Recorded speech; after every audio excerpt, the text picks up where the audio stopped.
அந்த காலேஜை வந்து எப்படி நீங்க ஜட்ஜ் பண்ணலாம்னா, இப்ப நிறைய காலேஜஸ் சென்னையில வந்து ரொம்ப ஸ்ட்ரிக்டான காலேஜஸ்லாம் இருக்கு. ஸ்கூல் மாதிரி இருக்கிற காலேஜஸ் இருக்கு, ரொம்ப ஹைஃபையான காலேஜ் இருக்கு, ரொம்ப கண்ட்ரோலே கிடையாது. ஏதோ அமெரிக்கா, ஆப்பிரிக்கா, ஆஸ்திரேலியாவில் இருக்கிற மாதிரி காலேஜ் மாதிரிலாம் இருக்கு.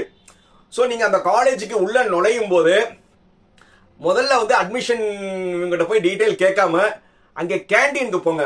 அந்த கேண்டீனுக்கு வந்து எப்பவுமே நீங்க ஒரு காலேஜ் போனீங்கன்னா, ஒரு டீ டைம், லஞ்ச் டைம் இந்த மாதிரி போனீங்கன்னா அந்த காலேஜ்ல வந்து பையனும் பசங்களும் வந்து எப்படி ரியாக்ட் பண்றாங்கன்னு. ஏன்னா என்னதான் வந்து ஹையர் ஸ்டடீஸ் ஃபாரின் கல்ச்சர் சொன்னாலும் நம்மளுடைய தமிழ்நாட்டு மக்களுக்கு கலாச்சாரம் முக்கியம். இந்த வீடியோ பார்க்குற மற்ற யூடியூபர் வந்து என்னை தப்பா நினைச்சாலும் பரவாயில்ல, நான் எப்பவுமே கலாச்சாரம் இருக்கிற காலேஜை தான் சஜஸ்ட் பண்ணுவேன். ஏன்னா என்னதான் இருந்தாலும் அது பையனுக்கும் ஒழுக்கம் தேவை, அதே நேரத்தில் பெண்களுக்கும் தேவை. சாரி, கேர்ள்ஸ்க்கு மட்டும் நீங்க கலாச்சாரம் கிடையாது, பையனும் வந்து ஒபீடியன்ட்டா இருக்கணும். அப்படி இருக்க காலேஜெல்லாம் வந்து நான் என்ன எப்பவுமே ரெக்கமெண்ட் பண்ணுவேன்.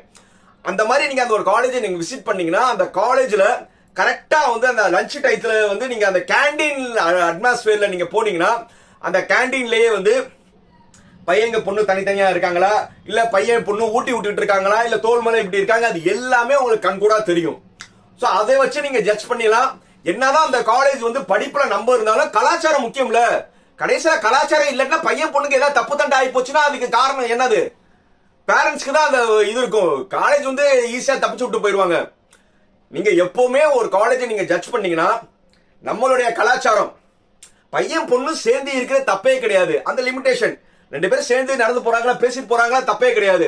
அப்படி தோல் மேல தோல் கையை போட்டுக்கிட்டு கேண்டீன்ல உட்காந்து ஊட்டிக்கிட்டு ஹாய் ஹாய் கண்ணத்துல தட்டிக்கிட்டு இந்த மாதிரி இருக்கான அந்த காலேஜை நோட் பண்ணுங்க. ஏன்னா கலாச்சாரமும் முக்கியம்.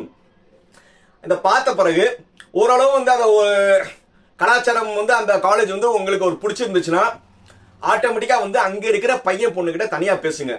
ஃபேமிலியா போனீங்கன்னா, லேடிஸா இருந்தீங்கன்னா, இப்போ பொம்பளை பிள்ளைகிட்ட இப்போ இந்த காலேஜ்ல ஃபீஸ் எப்படிப்பா இருக்கும், எக்ஸ்ட்ரா கேட்பாங்களா, இந்த மாதிரி நாங்க, அதாவது இவங்ககிட்டயே வந்து நீங்க வெள்ளந்திரியா, இவங்ககிட்ட வந்து உங்க ஸ்மார்ட்னஸ் எதுவுமே இல்லாம எதுவுமே தெரியும், உங்களுக்கு எல்லாமே தெரிஞ்சிருந்தாலும் தெரியாத மாதிரி அந்த ஸ்டூடெண்ட் கிட்ட கேளுங்க.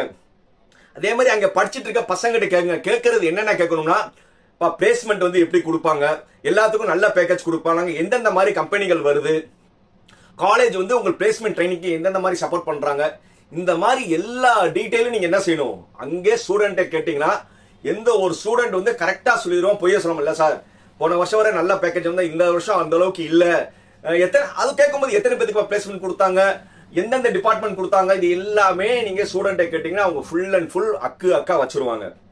இது ஒரு காலேஜை ஜட்ஜ் பண்றதுக்கு.